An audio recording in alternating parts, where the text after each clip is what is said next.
Welcome to Sweet Life Beat Life. We hope this video helps. You begin by preparing both phones to talk. Make sure they connect to the same Wi-Fi and each has at least 20% battery so the transfer won't abort. Turn on Bluetooth and location. These let devices find each other quickly. Sign into the same Samsung account or open Quick Share on the sender. Once done, open Settings accounts or the Smart Switch/Quick Share app. You're initiating a direct device handshake to transfer contacts, messages, photos, and app data. You now perform the actual sync. If you want a complete phone-to-phone migration, use Smart Switch. For selective files, use Quick Share or Samsung Cloud for contacts and calendar. On the sender, pick the data types, contacts, messages, photos, apps, and tap send.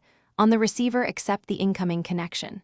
You'll see a progress bar. Larger transfers take more time, so leave both phones awake and connected.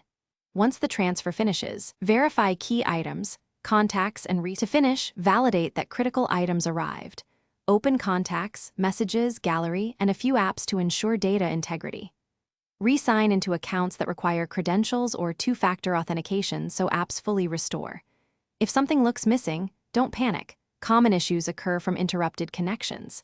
If a transfer failed, restart both phones, toggle Wi-Fi and Bluetooth, then retry Smart Switch or Quick Share. This resets temporary glitches and usually completes the sync without data loss.